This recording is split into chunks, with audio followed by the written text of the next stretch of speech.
Se cumplen hoy exactamente 500 días de la guerra entre Rusia y Ucrania, 500 días de muerte y destrucción. En este tiempo la guerra ha sido como el mar y sus mareas, favoreciendo a unos y a otros según las circunstancias. Lo que parece claro es que esta guerra no se va a resolver en el corto término. La pregunta clave ahora es saber a favor de quién sopla el viento. ¿Rusia porque mantiene mucho de lo ganado en los primeros meses? ¿O Ucrania que parece que lleva la iniciativa en el campo de batalla, aunque sin resultados muy espectaculares? A todas estas preguntas va a responder Martín Tuitero y también va a lanzar algún pronóstico sobre cuándo cree él que va o puede terminar la guerra. Lo vemos todo en el siguiente vídeo.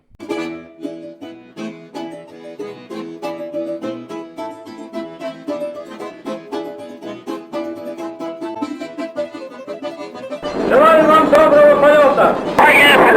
500 días de guerra y 500 días y en Crónicas de la Estepa Rusa pues teníamos que hacer eco de esta llamativa fecha. ¿Y con quién mejor que con iba a decir con un tuitero random que salió, no se sabe de dónde, pero que se ha convertido en la voz de muchísimos de los que esperamos la victoria de Ucrania? Es Martín Tuitero. Buenas tardes, Martín. Hola, buenas tardes. ¿Qué tal, Juanjo? 500 días, ¿eh? Que se dice Vaya, pronto. lo hice pronto, ¿eh? Porque aquel 24 de febrero por la mañana con aquellos helicópteros rusos entrando por el Dnipro en Kiev Mm. y han pasado 500 días y todo lo que ha pasado en este periodo es increíble. Eh, Dame motivos para ser optimista. Es que no encuentro motivos para ser pesimista. Fíjate, te lo voy a decir. Es decir, si empezamos hace 500 días, la apuesta segura del 99,9% de todos era que Rusia iba a vencer, probablemente en 3 4 días dominaba Kiev y en una semana se hundía Kiev, se hundía el centro del gobierno de Ucrania y el resto del país caía. Esa era la apuesta. Hace 500 días, 499, 498. Y ahora el debate que tenemos es si Ucrania va a llegar primero a Melitopol, a Verdiansk, si va a entrar en Crimea o va a tirar para Mariupol, si aguantará Rusia, si habrá una guerra civil en Rusia. Es que han cambiado tantas cosas en estos 500 días que yo solo puedo ser optimista. Pero ¿qué te lleva? ¿Qué datos tienes? ¿Qué te hace pensar a ti que podemos ver una victoria ucraniana en esta guerra? En lo que ha pasado en estos 500 días. El proceso de Ucrania ha sido siempre ascendente. Ellos han manejado bien primero su defensa, su control del país, han ido derrotando sucesivamente al ejército ruso en distintos teatros. Aquellos eran muy apurados. Aquel Kiev de hace 500 días era una situación. Vimos cómo disparaban con las trazadoras al palacio de Zelensky, ¿no? Al palacio de gobierno donde estaba Zelensky. Y desde ese momento Ucrania ha contado con su propia voluntad, que yo creo que eso es un elemento que nunca se ha tenido suficientemente en cuenta, la preparación que había desarrollado de la guerra del 2014-15 y con el apoyo de una coalición de países que son al final los países libres, los países más desarrollados. Y a medida que ganaba confianza Ucrania, los aliados de Ucrania han ido ganando confianza y por lo tanto han suministrado, han apoyado a todos los niveles más elementos para que la victoria sea posible. Y al otro lado vemos lo contrario. Había un ejército que se nos vendió como todopoderoso, pero es verdad que no lo era tanto, pero que incluso no siendo todopoderoso era un ejército muy potente que desde hace 500 días solo ha hecho que degradarse. Entonces, la mezcla de esas dos líneas, la ascendente ucraniana y la descendente rusa, solo nos lleva a la derrota de Rusia. ¿Qué es lo que Podemos más te hablar ha de detalles concretos, pero si quieres entramos en algún detalle concreto, porque mira, el No, no, hecho mismo. te pregunto, ¿qué es lo que más te ha llamado o qué te ha llamado la atención en esta evolución ucraniana? ¿El manejo de algunas armas, capacidad de resistencia? ¿Qué es lo que más te ha sorprendido? La voluntad de resistencia.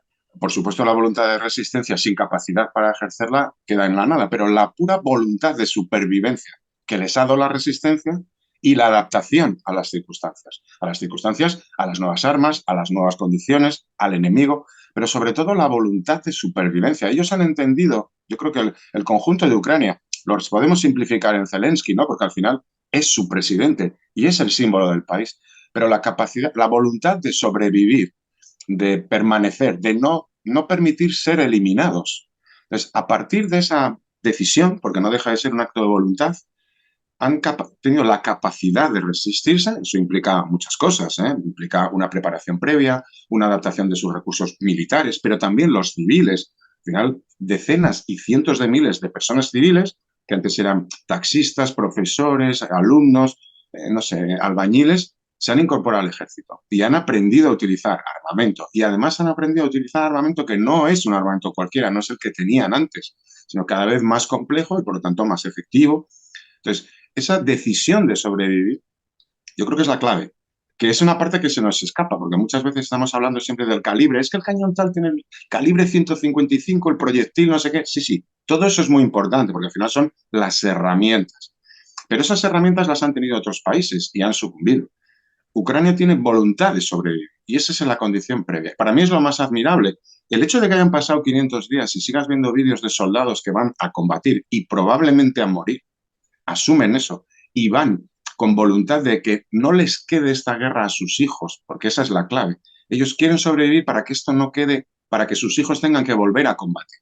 Quieren terminar la guerra de una vez. Quieren asegurar que Ucrania pasa a ser un país respetado, sin peligro, pues como pueda ser Holanda o como pueda ser Alemania, que nadie lo cuestione como país. Acuérdate que hace 500 días el discurso oficial de Moscú y de todas las terminales de Moscú es: bueno, Ucrania nunca existió, Ucrania no existe, el ucraniano no existe, los ucranianos son rusos del oeste, los ucranianos que son rusos despistados. Esto era un discurso. Ahora nadie pone en duda que Ucrania existe. Lo estamos viendo defenderse porque tienen que sobrevivir. ¿Y en el lado ruso? ¿Qué es lo que te ha llamado la atención en el lado ruso? A ver, yo es verdad que, y tú probablemente más que yo, teníamos ciertas claves de cómo es Rusia, ¿no? No la Rusia aparente de los desfiles, de las grandes galerías, de los palacios del Kremlin, no es el metro de Moscú, el Hermitage de San Petersburgo. Rusia es un país enormemente variado, con enormes tensiones y dificultades, digamos, fruto yo creo de ciertos desequilibrios históricos. No estoy culpando ni a Putin ni al último coronel del ejército. Lo que ocurre es que había muchas pistas ya, esto lo hemos visto a nivel militar, pero a nivel social o económico durante muchos años. Yo creo que lo que ha ocurrido es que se ha galvanizado todos esos pequeños desajustes, o no tan pequeños, muchos de ellos son enormes desajustes, fruto de décadas, yo creo que de funcionamiento un poco inercial del sistema, se han visto muy a las claras, ¿no? Podemos hablar de muchos aspectos. Hay gente que se ha sorprendido por el bajo rendimiento de la Fuerza Aérea Rusa. Bueno, en la guerra del 2008 contra Georgia, que es un mini país del Cáucaso, la Fuerza Aérea Rusa tuvo los mismos problemas, solo que a una escala infinitamente más reducida, porque no le hacía falta mover nada. Los problemas de corrupción son endogámicos. La gente se sorprende cuando ahora de repente descubre, porque salen los listados de: no, es que los tanques de no sé qué unidad no tienen motor, o es que se han vendido uniformes de invierno. Eso no ha surgido ayer, no era un coronel que vendió, forma parte del sistema. El mero hecho de la revuelta que vimos estos últimos días de Prigozhin, estos debates internos amenazándose unos, es que no nos podemos imaginar un país en el que una de las partes, una unidad militar, se dedica a recorrer 600 kilómetros por una autopista pidiendo la cabeza del jefe del Ministerio de Defensa y al mismo tiempo, en un acuerdo que nadie ha explicado todavía, se pare, se vaya al país de al lado, que también es aliado, y todo quede como si fuéramos amigos. Son una serie de desajustes fruto de un problema previo de desequilibrios. Al final, yo lo he tratado de explicar como el comportamiento de una mafia. Hay un gran padrino, que es Putin, maneja distintas familias, trata de mantenerlas en equilibrio, deja hacer hasta cierto punto y a veces los acontecimientos le sorprenden. Claro, cuando está viviendo una situación tan tensa, fruto de sus propias decisiones. Él pensaba que en una semana iba a dominar Ucrania y ahora descubre, 500 días después, que Ucrania lo está echando, con todo lo que significa eso, de pérdida de prestigio, de pérdida, digamos, de elementos de poder. El ejército es un instrumento básico de poder en una estructura autocrática como la rusa. Entonces eso produce desajustes muy profundos y yo creo que vamos a ver más, porque a medida que las cosas se pongan feas y más feas para Rusia, esos desajustes van a salir más a la luz. Entonces, lo que más me ha sorprendido de Rusia no es el bajo rendimiento del ejército o la composición étnica de las unidades, que mucha gente se ha sorprendido. Pero ¿cómo hay tantos de Dagestán? Bueno, yo mi experiencia con el ejército ruso, y me los he encontrado en muchos sitios muchas veces, es que dagestaníes siempre me iba a dar con dagestaníes. Y hombre, pues tengo yo, es mucha casualidad que siempre me vaya a encontrar con dagestaníes allí donde me encuentro con un militar ruso, ¿no? Por lo simplifico de esta manera. Entonces, yo creo que la sorpresa es que esos desajustes eran aún mayores de los que yo veía. Y como la situación es muy tensa, pues se han magnificado y lo estamos viendo. En el campo de batalla, en este momento, ¿tú cómo definirías la situación? ¿Está Ucrania ganando? ¿Hay unas tablas? ¿Cómo está el tema? Para mí está claro que Ucrania está ganando, pero no porque sea optimista ni porque esté a favor de Ucrania. Yo lo digo porque una cosa son mis deseos, yo los expreso con claridad porque tampoco pretendo engañar a nadie. Yo no creo en las falsas neutralidades. Todos tenemos un corazoncito, ¿no? Pero al margen de cuál sea mi corazoncito, mis análisis tratan de ser objetivos con la realidad. Por eso al final, bueno, no, veo que no me voy muy lejos de lo que está ocurriendo. Yo creo que Ucrania ya derrotó la invasión el primer mes. Lo que es la invasión fue derrotada en marzo de 2022. El que invade y envía sus mejores tropas y hace su mejor operación para capturar la capital, 24 de febrero, 25, 28, y el 27, 28, 29 de marzo se retira de esa zona, ha asumido que su invasión ha fracasado. Hubo una segunda fase, para mí todo el 22, en la que Rusia intentó no invadir Ucrania, ya renunció a esa pretensión, sino morder lo máximo posible para negociar desde una situación de fuerza. Pero eso se acabó con las ofensivas de Gerson y Kupiansk. Ahí Ucrania ya derrotó al ejército, no la invasión, sino que derrotó al ejército ruso. Eso, ahí podíamos haber hablado de unas tablas. Es decir, cuando Ucrania es capaz de remontar aquella situación inicial y vencer en varios escenarios, Kiev, Sumy, Kharkiv y luego Gerson y Kupiansk, podríamos haber hablado de unas tablas. Pero ya no estamos en esa situación. Lo que se ha planteado Ucrania desde entonces es aguantar el último envite ruso, la ofensiva de invierno, que al final fue una ofensiva en Bakhmut y poco más, y ya no se está planteando unas tablas, lo que plantea es derrotar al ejército ruso, pero para recuperar sus fronteras, las del 91. Pero no porque lo diga, sino porque tienen la capacidad para hacerlo. Es que yo creo que vemos lo que hay en el campo de batalla y estamos viendo una ínfima parte de lo que realmente Ucrania tiene para poner el campo de batalla. Entonces, si llevan un mes haciendo lo mismo que han hecho el resto de la guerra, porque no pensamos que esta es una ofensiva muy diferente a cómo ha jugado Ucrania desde el comienzo de la guerra. Siempre son prudentes, siempre son muy minuciosos en los ataques, no plantean grandes proyectos de una carretera y recorramos 500 kilómetros. Ellos van, primero entramos en este pueblo, abrimos estas colinas, luego a continuación movemos aquí. Es una estrategia, yo le he venido a llamar el tiki-taka, por aquella, yo no soy nada futbolero, pero sí me acuerdo que cuando España ganó el Mundial se jugaba en corto. Iban moviendo el balón para un lado, buscando el agujero, iban siempre hacia adelante, siempre encarando a la portería, iban haciendo que el equipo contrario achicara terreno y controlando la pelota. De vez en cuando había un cambio de juego, pues jugaban por el lado derecho y luego pasaban al izquierdo. Y al final, con todos aquellos movimientos, encontraban el hueco, ¡pum! Y o metían gol o era una operación muy buena. Eso era un poco el tiki-taka, en lo que yo entendí, que entiendo muy poco de fútbol, pero vi lo que vi. Pues yo busco esta similitud porque creo que todos la podemos entender. Ucrania juega el balón muy en corto. Va haciendo su jugada, va moviendo de aquí para allá, va cansando al enemigo, intenta por un lado, si no le sale bien, intenta por otro, pum, pum, pum, hasta que encuentra su hueco, pum, gol. Y eso es como juega. Jugaba así en marzo de 2022 en Kiev, porque lo vimos. Jugó así en Kharkiv, ha jugado así en Gerson. En Kupiansk lo mismo, solo que en Kupiansk era un escenario muy particular, pero fue la misma estrategia. Jugaron un poquito, les salió bien y se colaron hasta el zona. Y ahora está jugando lo mismo, solo que con muchos más recursos y a lo largo de mucho más escenario. Y ahora en vez de jugar en un campo digamos, de futbito, está jugando en un campo muy grande. Pero el juego es el mismo. Y si tú deberías o piensas o pones en una balanza, mejor dicho, cuál es la zona que Ucrania puede pensar que es la más óptima, ¿por dónde irías? ¿Por Gerson, un crucero Antonovsky? ¿Seguimos por el eje de Melitopol? ¿Tiramos por dónde? A ver, yo, y lo he explicado varias veces, no soy de un eje, no tengo un eje mágico, lo explico de esta manera. Creo que hay un frente muy grande y la clave de una campaña, no de una batalla. Si esto fuera una batalla, estuviéramos limitados a un escenario, a un sector, oye, pues son 20 kilómetros por tal, pues podemos hablar de tal punto. Creo que aquí la clave, yo lo he tratado de explicar muchas veces a lo largo de estos meses, ¿no? Es agotar al contrario. Es lo que hablábamos un poco del tiquitaca de la selección española. No es tengo que tirar siempre desde la esquina derecha porque me va a cabecear tal Pero jugador. Martín, para agotar al contrario, también tienes que poner un poco, a veces un poco más de fuerzas en algún punto, ¿no? Claro, Y a ver estamos si lo viendo estamos que, viendo. por lo menos, hay muchos vehículos occidentales prácticamente no se han visto por el frente de batalla.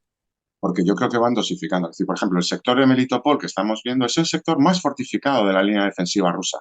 Pero este es el más fortificado porque los rusos, que no son tontos, no nos equivoquemos, saben que es el sector para ellos más peligroso. Si permitieran entrar a Ucrania, llegar a Melitopol, desde ahí les hacen un roto muy grande. Entonces ellos han fortificado especialmente esa zona. Por eso también lo tiene que atacar Ucrania.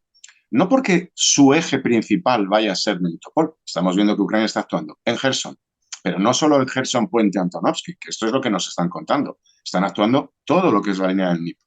Están actuando, digamos, en el eje principal de Melitopol, pero están actuando también en el saliente Bremivsky, que abre otro eje.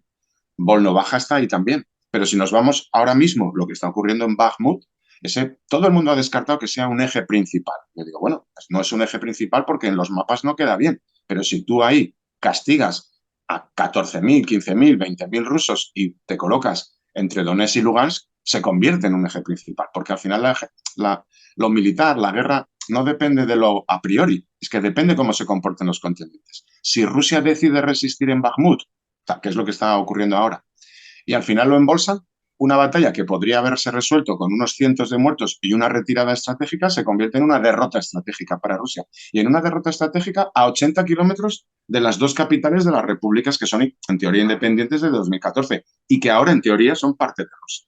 Eso no se puede conseguir en Melitopol. Sin embargo, podemos darle la vuelta al argumento. Derrotar a un ejército ruso en Bakhmut y avanzar 30 kilómetros no significa automáticamente que Rusia haya sido derrotada, siempre y cuando conserve los Gerson, Melitopol, Berdiansk y Mariupol. Por eso yo insisto en que creo que tiene que ser una acción mucho más coordinada, mucho más amplia y más a largo plazo.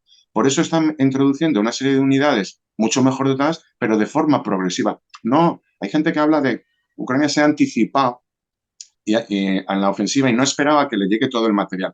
Es que yo creo que hay otra manera de verlo.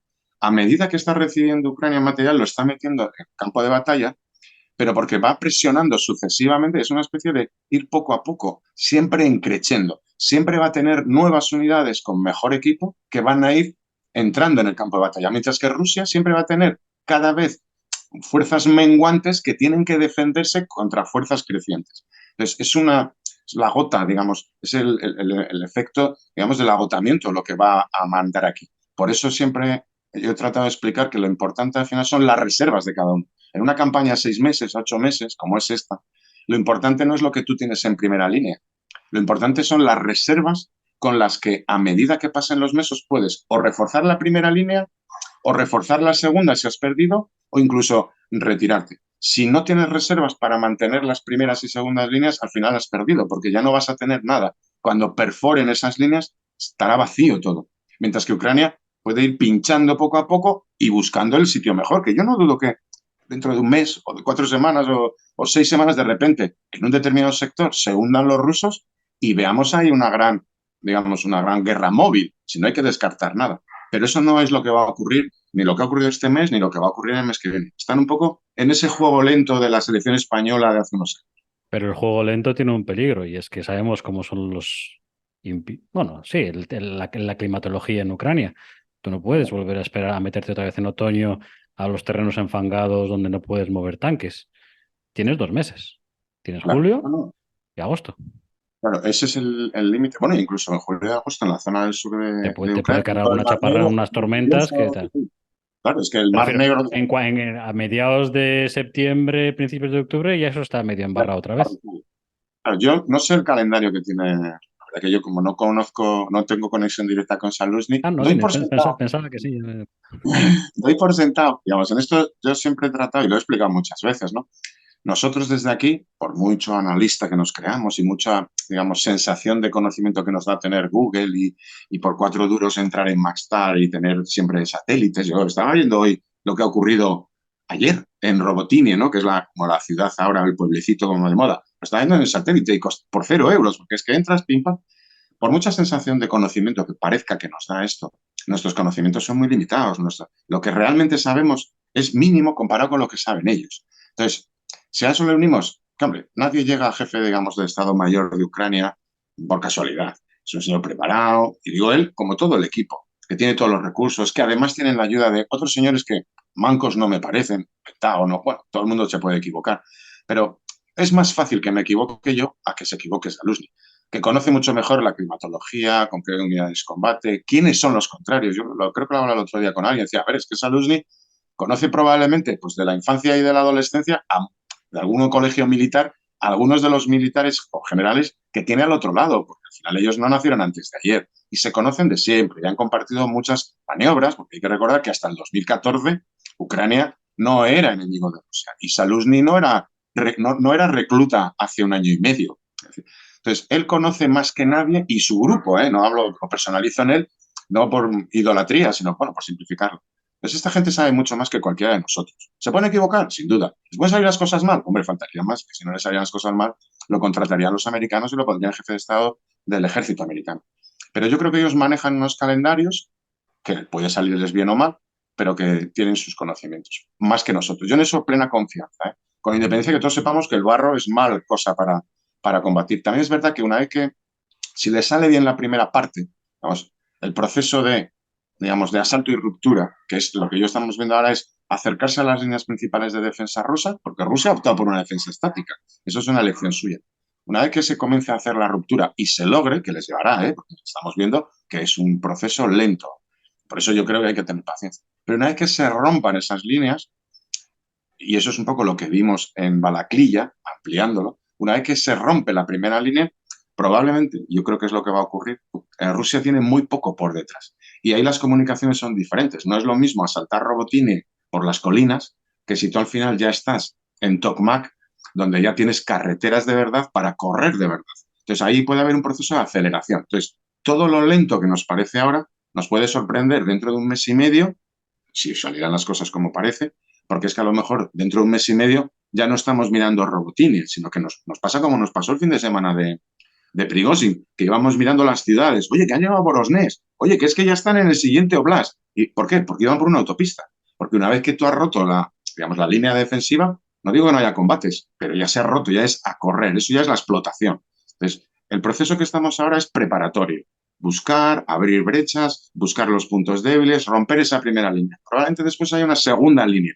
Probablemente ya sea menos lento, porque el defensor ya está mucho más castigado, pero una vez que se rompen esas líneas, ahí ya viene, después de la ruptura, la explotación. Si todo sale como yo creo que le tiene que salir. Por cierto, la pregunta que yo creo que todo el mundo se hace, ¿cómo carajo geolocalizas las cosas? ¿O hay un equipo de pequeños No, geolocalizadores en tu casa metido ahí dando la no, tecla del Google Maps? no, a ver, la clave, o sea, lo de la geolocalización es importante no porque sea importante, entendámonos, sino porque contextualiza lo que vemos. Yo creo que lo más importante para entender la guerra, porque todos estamos sometidos a digamos, una avalancha de imágenes y de datos, pero lo importante es contextualizarlas y ordenarlas. Quiero decir, si ahora mismo nos ponen una imagen de 8 tanques destruidos ucranianos, podemos pensar, madre mía, 8 tanques ucranianos destruidos. Si cuando vamos al detalle descubrimos que esos 8 tanques los han destruido en Berdiansk, diremos, calla, ya están en Berdiansk y habremos cambiado completamente el significado de las mismas imágenes. Esta es la clave. Para analizar algo no hay que quedarse con la imagen, que es importante, las imágenes, digamos, nos impactan. Pero además de impactarnos, nos dan datos que nos explican otras cosas. Entonces, geolocalizar es muy importante, lo mismo que saber qué modelo de tanque es. Pues tú ves un tanque y dices, no sabes si es el más moderno o el más antiguo, no sabes lo que están utilizando. Ahora, si ves un tanque, lo que hablábamos siempre, si sabes que es un T-55, dices tú, que Rusia está utilizando tanques de hace 70 años. Eso es un dato, te contextualiza lo que es. Pero la geolocalización es importante primero porque es verdad. Es decir, cuando tú presentas los datos, dices, mira, esto ha ocurrido en tal sitio porque aquí tienes esta pared, esta casa, esta carretera. Esta es la realidad. Nadie puede contarte, no, esto es del año pasado o del futuro. Esa es la verdad. Y luego porque te contextualiza lo que ves y a medida que vas incorporando geolocalizaciones sucesivas, con la verdad, no con flechas ni con mapas aproximados, más o menos grandes, sino con la verdad, vas adquiriendo conocimiento de lo que ocurre, porque solo desde la realidad vas a entender la futura realidad. Si empezamos a imaginarnos que los rusos tienen muchos tanques en Kiev y nos creamos hipótesis a partir de ahí, bueno, pues eso será una hipótesis muy válida, pero no tiene cero de verdad, cero de realidad. Entonces, geolocalizar, yo la verdad que lo hago, he mejorado mucho, esto es como todo, es cuestión de practicar, ¿no? Ahora, por ejemplo, claro, yo en Bakhmut, claro, llegaba un momento en que ya me conocía hasta cada esquina, ¿no? Fíjate, me costaba porque había un periodo en que había tanta destrucción que las imágenes ya no correspondían a Google hasta que Google actualizó. Claro, y también era un escenario muy limitado, entonces tú al final veías, pues casi, a veces ya es que veías una determinada esquina de una casa y un tejado de otra y dices tú, nada, esta es la calle tal, y ahí vas. Ha habido un tránsito a Zaporilla, claro, es un escenario totalmente distinto, son llanuras, con una determinada vegetación, que te cuesta, porque ya no estás geolocalizando farolas, sino que estás geolocalizando prados o campos o árboles muchas veces, ¿no? Entonces, una vez que ya te vuelves a situar, y eso es detalles, primero hay un estudio previo, yo trabajo mucho los mapas antes de que vea ninguna imagen, me familiarizo, hay que conocer el terreno, porque Robotini no es Robotini por casualidad, es que está en un alto que tiene unas vistas muy grandes, que además pasa una carretera importante, entonces ya me he estudiado previamente, yo ya sabía que iban a pasar cosas en Robotini, pero lo sabía en marzo, entre otras cosas porque los ucranianos ya habían hecho ataques en esa misma zona de reconocimiento. Entonces, cuando ves a gente actuar en una zona, dices, ¿por qué? Vamos a estudiarlo. Y te das cuenta que está pasando ahora. Entonces ya vas conociendo las cosas, pero cambian, ¿eh? Porque el bosque o la hilera de árboles que hace 15 días era verde y frondosa, ahora ya son solo troncos destruidos por la artillería. Entonces, y vas acumulando datos. Pero bueno, hay gente que vamos, yo hago mis cositas, pero hay auténticos maestros que prácticamente en medio de la nada, con un árbol y dos nubes y el color del trigo, te geolocalizan y dices tú, pero ¿cómo ha llegado a esta conclusión? Y es cierto. Sobre todo lo importante es contextualizar. Todos los datos hay que contextualizarlos para poder sacar conclusiones, porque si no, al final vemos tanques destruir o vemos bombas estallar, pero no sabemos ni dónde ni cuándo, y luego asumir que todo esto siempre tiene un retraso. F-16, ATACMS, muy bien, pero eso no llega, Oye, no llega, y es no una llega. pena, yo lo digo de antemano, ¿eh? Porque a Entonces, mí yo... dos preguntas. Una, ¿cambiarían la guerra? Otra, ¿por qué no llegan? Porque, bueno, todo el mundo parece pensar, ¿no? Estamos con el tema de no enfadar mucho a Rusia, como siempre. Estados Unidos parece que está con la soga corta y dice, "Bueno, te voy dando, te voy reponiendo lo que vas perdiendo, pero no más". Eh, Primero, ¿eso cambiarían la guerra? Y segundo, ¿por qué crees que no lo dan? Yo sí creo que cambiará la guerra. Como han ido cambiando, para mí, yo lo digo de esta manera, el arma fundamental en esta guerra ha sido los HIMARS. Hay que pensar que los HIMARS son un arma que se desarrolló en los años 90, es decir, que ya a primeros de la guerra de Afganistán, para situarnos a principios de los 2000, ya era un arma en uso por el ejército americano. No es ninguna innovación. Y es un arma que tiene una misión, digamos, ser un poco una artillería de largo alcance y al mismo tiempo, que es como se está utilizando en Ucrania, un poco un apoyo aéreo cercano sin aviones. Es la función. No suple ninguno de los dos elementos. Al final, no deja de ser un lanzacohetes con cierto alcance y mucha precisión. Pero que el HIMARS que haya terminado siendo el arma fundamental de esta guerra para Ucrania, porque le ha dado la vuelta. Yo me acuerdo cuando hace un año empezaban a llegar y veíamos todos los días 5 polvorines y 4 zonas de concentración volar y cambiaron la guerra. Y la prueba es cómo está la artillería rusa y cómo han tenido que retranquear todas sus líneas. Pues si el HIMARS llega a 80, 85, la han tenido que poner toda a 100, 120, hasta que han llegado los Storm. Pero el mero hecho de que el HIMARS sea el arma de la guerra significa que el arma de la guerra no es la aviación. Y la aviación es muy importante. Esto lo podría explicar gente mucho más preparada, ¿no? Alfonso o Alex García. La aviación no es solamente unos aviones bonitos que vuelan. Es muy costosa, pero porque cumplen múltiples funciones. Por supuesto, la que hacen los HIMARS, que es destruir polvorines a 80. Los aviones podrían hacerlo a 400 kilómetros, lo que dé su autonomía. Pero tienen otras funciones. Disuasoria con respecto a la flota del Mar Negro de la Rusia. Disuasoria frente a bombarderos o cazas que operan en el sur de Rusia o desde Bielorrusia o incluso desde la zona más oriental de Ucrania. Esos son los Tupolev o los MiG-31 que lanzan misiles contra Kiev. Y si hubiera F-16 volando y hablamos del F-16, esto es importante, no porque el F-16 sea mágico. Da lo mismo que sea F-16 o F-18 o el avión sueco, que ahora no da lo mismo el nombre que sea, el kit tecnológico de armamentístico que se le incorpore, porque un F-16 puede ser un avión de superioridad aérea en determinadas circunstancias, de ataque a suelo, de ataque contra elementos marinos a través de sus misiles Harpoon. Es decir, el kit que le incorporas a esa plataforma es la que convierte el avión en un elemento imprescindible en la guerra moderna. Y que, Pero el y hecho, que, y que hay muchos. y que hay muchos, que decir, es que la misma plataforma No, implica pero múltiples. que es un modelo de avión que prácticamente todo el mundo tiene. Claro, se habla mucho del F-16. Yo creo que la clave del F-16, aparte de que es un avión excepcional, es que hay muchos. Entonces, claro, sí, y cuando hay muchos suelen ser baratos, hay muchos países que ya se han retirado, existen muy fáciles actualizaciones porque hay un mercado enorme. Es decir, yo estoy seguro que mañana pues Costa Rica podrá comprar 6 que vendrán a su vez de unos que compró Holanda hace 18 años, que a su vez los compró a la Fuerza Aérea Americana hace 24. Es un avión muy numeroso, con muchos kits, muchos desarrollos, digamos, muchos bloques tecnológicos o de modernizaciones y con, a su vez, muchos tipos de armas disponibles para esa plataforma. Entonces, por eso hablamos del F-16, pero bueno, como si mañana son F-18 australianos, es otra plataforma múltiple, ¿no? Pero tienen, yo creo que el F-16 o el avión que llegue, yo sí creo que va a llegar y va a marcar dos elementos para mí los más importantes. Primero, la seguridad aérea de Ucrania respecto a bombardeos aéreos, no porque los aviones rusos entren en Ucrania a bombardear, pero si tú tienes con el F-16 misiles aire-aire de alcance 100 kilómetros, hace que los rusos no se puedan ni acercar 100 kilómetros a la frontera ruso-ucraniana. Esto como primer elemento. Y eso solo lo veo, sobre todo lo veo en la frontera norte de Ucrania con Rusia. Pero ahí para mí los dos elementos claves son Crimea y la flota del Mar Negro. Al final, si Ucrania dispone de una flota aérea con la que puede neutralizar Crimea, ya no a través de bombardeos puntuales, HIMARS o Storm Shadows, sino de manera constante, con armas, digamos, con una plataforma que primero anula las defensas aéreas a través de misiones SEA y luego puede bombardear o derribar los aviones que Rusia lanza, incluso amenazar la subsistencia de la flota rusa, ya no el Moscova que lo hemos visto estos días sumergido, sino la totalidad de la flota, eso cambia el juego para Rusia, porque ya va a tener que plantearse la pura supervivencia de su flota. Y no olvidemos que la flota del Mar Negro al final es la explicación de su aventura en Crimea en el 2014 y la explicación de todo lo demás. Entonces, eso sí lo cambia todo. Al margen, entendamos que un F-16 lanza un misil y destruye un tanque. Eso también lo puede hacer un paisano con un cóctel Molotov, ¿no? Es mucho más que eso. Por eso cuestan tanto. Y por el lado ucraniano, digamos, el F-16 la gran esperanza. ¿Del lado ruso hay alguna esperanza? Yo creo que Entiéndaseme la pregunta. ¿Hay algo que puedan poner en el campo de batalla que pueda...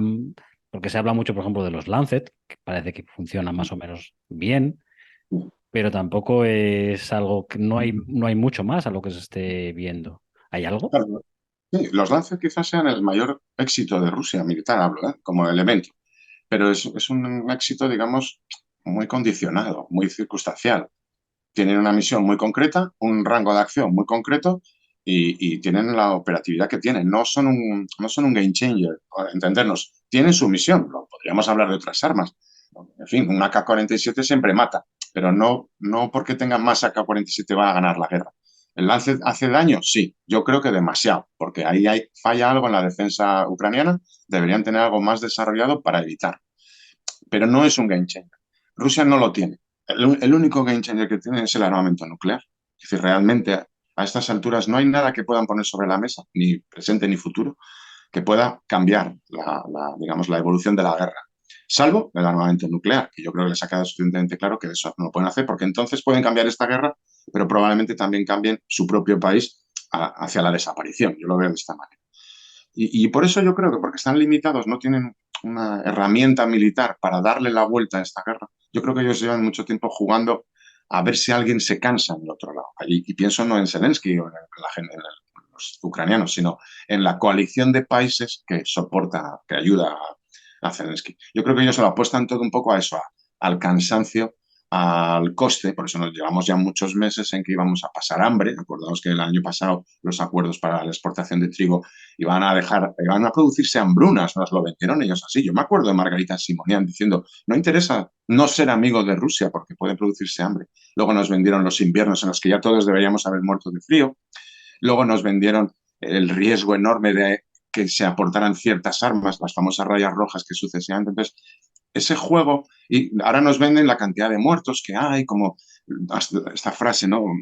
La guerra va hasta el último ucraniano, un poco para que todos nos pensemos, ay, pobrecitos, mejor que en vez de morir combatiendo los maten contra un paredón. Bueno, yo creo que los ucranianos saben lo que tienen que hacer con su gente, para que se lo diga yo, o para que se lo diga Margarita Simonian, ¿no? Entonces yo creo que la estrategia de Rusia no es un arma, no tienen un arma que cambie, ya lo han visto todo, ya lo han echado todo. Yo creo que es el cansancio en la otra parte. Por eso hay que insistir. Que cuando alguien juega con tu cansancio, la mejor herramienta es insistir, perseverar, porque sabemos que si perseveramos lo dejamos desnudo. Hoy hemos leído, cuando veis este vídeo hace unos días, es que Jens Stoltenberg va a seguir siendo el secretario general de la OTAN, cosa que yo considero que es una buena noticia, porque cuanto menos cambios haya, mejor. Esa es la noticia en realidad. Eh, ¿A ti te ha sorprendido todo este apoyo internacional? ¿Y Sí. ves alguna una grieta? O sea, sí me ha sorprendido porque yo pensé, y lo digo, fíjate que yo soy optimista y todo lo que queramos, pero me ha sorprendido muchísimo. Porque yo sí tengo muy presente lo que ocurrió en 2014 y 15. Hubo manifestaciones públicas, hubo un procedimiento judicial, hubo investigaciones sobre el derribo del NH-17, hubo mucha consternación, ¿no? El deeply concerned de lo que está ocurriendo ahí en Donetsk. Yo, porque si nos acordamos, el aeropuerto de Donetsk, se libraron aquellas famosas batallas, Donetsk fue sede de una Eurocopa 2, 3 años antes. Hubo españoles 2 años antes. Hubo españoles que fueron a ver a jugar a la selección española a Donetsk, aterrizaron en aquel aeropuerto y 2 años después, era un aeropuerto nuevo, pero nuevo de paquete, y 2 años después aquello se convirtió en un campo de batalla brutal, ¿no?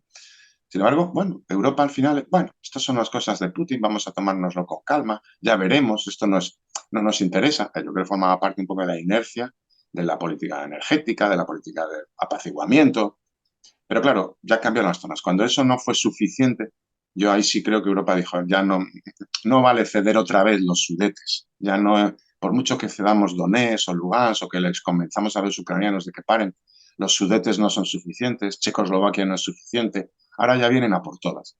Y ese ha sido el gran cambio, pero para mí sorpresa, porque yo sí pensé que iba a haber, como siempre, pues estos dos grupos principales de los actores internacionales, digamos los halcones y las palomas, los halcones, pues en el Reino Unido, Estados Unidos, y si me apuras, los países exsoviéticos, llamémosle, Polonia, los países bálticos, los que tienen más conocimiento de Rusia, que iban a tirar por el apoyo 100%, y que habría otros que, como en el 2014-15, bueno, oye, nos interesa, al final el gas nos viene más barato. Pero yo creo que al final se les abrieron los ojos de tal manera que ya no tuvieron marcha atrás. Y luego el éxito de Ucrania en la defensa, yo creo que si había alguna duda, las barrió. Es decir, cuando todos hemos visto que Ucrania fue capaz de darle la vuelta a la invasión, y eso lo vimos en las 2 primeras semanas, no había que esperar a Gerson. Ahí la gente, claro, Andriy, por ejemplo, que lo dice mucho en la charla COPSAR, ¿no? Dice, claro, es que a todo el mundo le gusta apostar a caballo ganador. Y cuando hasta los alemanes vieron que los tanques rusos volaban por las autopistas ucranianas y que aquello no era normal, dijeron, oye, esto aprovechamos la circunstancia. Y es un poco lo que se ha explicado. Estados Unidos ha aprovechado la circunstancia para quitarse encima un enemigo histórico y tantos otros. Yo lo veo de esta manera. Pero sí me sorprendió.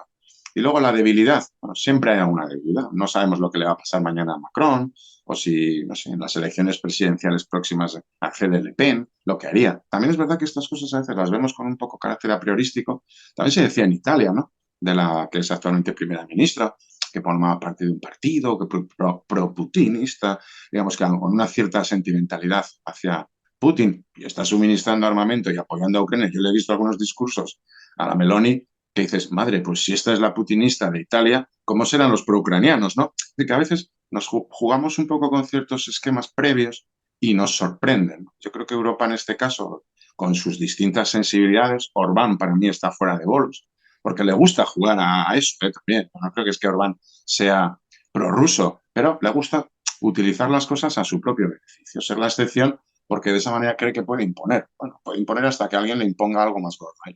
Pero bueno, yo creo que salvo Orbán, está clarísimo que hay un apoyo importante, lo cual no quita que dentro de 3 meses Macron, ante las encuestas, pues haga un gesto. Bueno, eso no lo podemos saber nadie. O sea que básicamente nos queda esperar porque esto va para largo.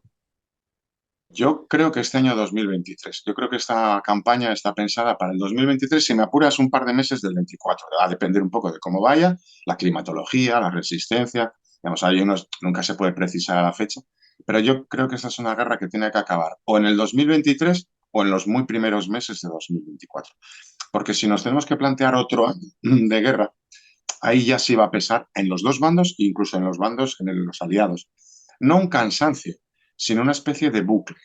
Es otro año más de campaña, ¿no? Por ponerlo en términos, bueno, venga, Ucrania llega a Melitopol y estamos en Navidades del 23. Venga, otra vez la campaña, pues otros suministros europeos o americanos, y entonces hacemos el salto de la rana de Melitopol a Verdiansk, 2024. Y de Verdiansk a Mariupol, 2025. Y de Mariupol, y nos plantearíamos una guerra que ya no sería el salto de la rana, sería un poco la guerra de los 100 años a tramos. Y las guerras no funcionan así. Hay momentos en los que se pueden avanzar 8 kilómetros y momentos en los que, digamos, el hundimiento del enemigo tiene que dar para avanzar 400. Y yo creo que es a lo que está jugando Ucrania.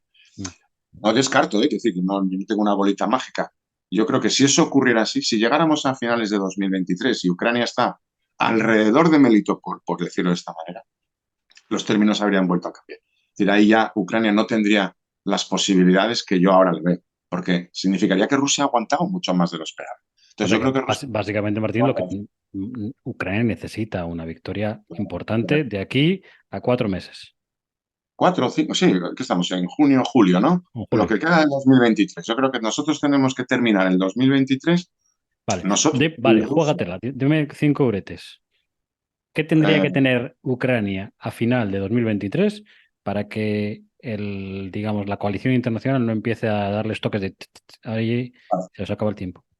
sí, para mí, si fuera, digamos, si todo se desarrolla en el sur, tendría que estar en el Mar Negro, en Verdiansk y en Mariupol, ¿eh? Y digamos, al menos, en el istmo de Crimea. Es decir, por supuesto, tendría que haber barrido todo lo que llamamos el puente de tierra. Que Rusia estuviera reducida, a lo sumo, a Crimea y ya prácticamente en su frontera. Eso si fuera en el sur. Digamos, la gran apuesta de Ucrania, que yo creo que es la gran apuesta. Pero además tendría que estar, digamos, haber barrido a Rusia de todos los territorios que haya podido conquistar, al menos desde 2022, en el resto, ¿eh? Hay que decir, yo le O sea, exijo, tú estás hablando de volver al 91 ya a este final del 93. El 2023, perdón. no al 91, prácticamente al 91. Y digamos, en la zona de Donetsk-Lugansk, fijo al 2014 mínimo. Es decir, si no ha vuelto a 2014, por decirlo así, a 2015, digamos, si no está amenazando Donetsk y amenazando Lugansk en el norte, y con el puente de tierra controlado, le ha abierto la posibilidad de negociar a Rusia, que eso es lo que, digamos, sería una solución que no es la que plantea ahora Ucrania. Ucrania lo que plantea es todo será Ucrania y por la vía militar.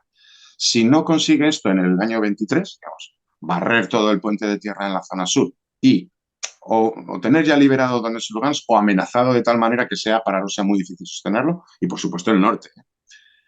Estar en las fronteras de 2014-15 ya o más allá. Eso ya, si no es así, para mí sería un fracaso de Ucrania en esta ofensiva. Lo cual no quita que a lo mejor estamos hablando de el 15 de diciembre, no ha sido así, y sea el 15 de enero. Pero bueno, salvando un poco esos 2 o 3 meses de margen, vamos a poner 2 meses de margen, para mí, Navidades del 2023, Ucrania tiene que estar en Mariupol, vamos a poner de esta manera, y si no está en Donetsk y Lugansk, amenazando de manera que prácticamente sepamos que a las 2 semanas o al mes lo libera. O sea, Yo creo volver a las fronteras de 2014-2015.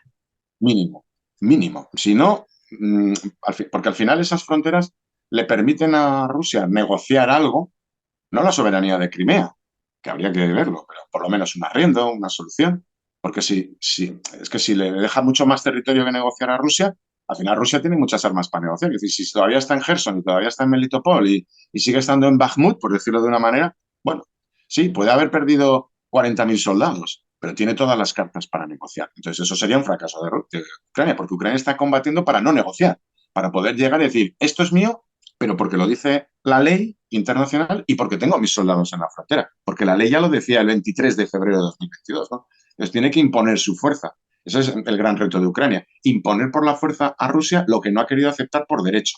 Entonces todo lo que no sea eso, en este plazo, digamos, aproximadamente, yo siempre he dicho, hombre, que me da lo mismo que estén en Mariupol, en el puesto fronterizo, que a 20 kilómetros atrás, pero vamos, que estén ya, sería para mí un fracaso de Ucrania, porque al final le estaría reconociendo a Rusia la capacidad de negociación con territorios y poblaciones muy importantes. La diferencia de control de la información entre Rusia y Ucrania es completamente. Nos enteramos de lo que pasa por canales rusos. Y eso es muy Ucrania es silencio casi absoluto.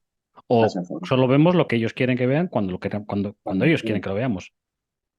Pero además es que la función de la comunicación es completamente diferente. Ucrania saca imágenes cuando ya está segura en una zona. Es que además se lleva ocurriendo todo este tiempo. Lo podríamos hablar de esta ofensiva, pero si nos vamos a Kharkiv hace 12 meses estaríamos hablando lo mismo. Y mientras que Rusia lleva toda la guerra que cada vez que hay un tío cerca del letrero de entrada de un pueblo, ya te vende que ha tomado el pueblo. Y luego se pasa 3 semanas para avanzar las 20 casas que tiene el pueblo, ¿no? Es decir, que la visión de la propaganda, de la imagen, como elemento propagandístico es radicalmente distinto. Rusia anticipa cualquier éxito y Ucrania lo retrasa. Esto es muy relevante porque nos introduce tiempos distintos en lo mismo. Y luego ya, por supuesto, ahora mismo mi convicción a fecha de hoy es que Robotini ya está en poder de Ucrania, pero no tenemos datos. Y fíjate, hay algunos muy relevantes de la zona de alrededor, pero sobre todo es la cronología. Lo que pasa es que no sabemos la cronología exacta de los vídeos que hemos visto, porque Rusia no está dando imágenes de estar en Robotini, pero sí tenemos imágenes de Ucrania muy cerca, pero que sabemos a su vez que son de hace ya por lo menos 8 días, 10. Entonces, hasta que Ucrania no controle toda esa zona, no nos lo va a decir. Y todos pensaremos, porque ocurrirá pues mañana o dentro de una semana, diremos, mira, liberaron Robotini y el pueblo de al lado. Y en realidad ellos sabrán que ha ocurrido ya, probablemente hoy, ayer, hace 2 días. Y a veces por eso hay que jugar mucho con los tiempos y las intenciones, ¿no? Hoy, por ejemplo, salía un vídeo de Wargonzo, de toda esta zona de Robotini, pero el vídeo es anterior, es de hace 12 días. Yo pensaba, si Rusia, para enseñarte un bombardeo suyo, tiene que coger un vídeo de hace 12 días, es que no te puede sacar los bombardeos de hoy, porque yo estoy seguro que hoy Rusia está bombardeando, pero no ahí, sino 4 kilómetros más al sur. Entonces, claro, no quiere reconocer que está bombardeando 4 kilómetros más al sur. Entonces, te saca hoy el vídeo como si fuera de hoy, de hace 12 días, para venderte una imagen victoriosa. Y al mismo tiempo Ucrania no quiere sacar que está en tal sitio por si luego le hacen un contraataque, no quiere jugar al avance. Yo creo que hay un juego muy diferente de la información y es muy interesante, porque revela dos filosofías totalmente distintas de la guerra y de la información. O sea, que tenemos aquí la guerra tuitera también, de Sí, ver cómo van las cosas poquito a poco. Pues, Martín, no te voy a robar más tiempo. Muchas gracias vale, por encantado, claro. estos. La verdad es que te diría que no me apetecía nada hacer esta entrevista por el hecho de que ya son demasiados días de guerra, Vale, y creo que hubiera sido mejor no haberla hecho nunca.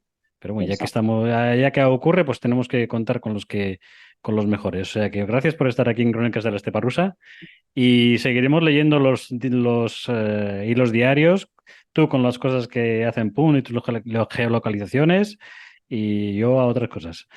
Pero aguantamos, somos de los poquitos que aguantamos desde el principio. O sea Oye, si que aguantan yo fíjate, ya me lo planteo a veces, digo, hombre, si aguantan los ucranianos, fíjate, ya hay muchos días que la verdad que dices, venga, otra vez al Telegram ruso, otra vez a esto, otra vez a tal, a ver qué hay. No todo es importante, porque a veces sí, yo le doy importancia a todo, pero entiendo que no todo sea igual de importante, ¿no? Pero hay una parte es casi de solidaridad, y, hombre, si están allí ellos aguantando un día más, pues yo tengo que hacer lo mío, aunque sea esta mísera parte y tan cómoda para mí, porque al final yo estoy en mi casa, como, salgo, vengo, voy al monte y en un rato enchufo y hago cosas. Yo hago mi vida, solo le dedico un poco a esto, ¿no? Casi hasta... hombre, eso de que solo le dedicas un poco tampoco me lo creo. No, le dedico tiempo, le dedico tiempo. Me lo robo de muchos sitios y además se nota mucho.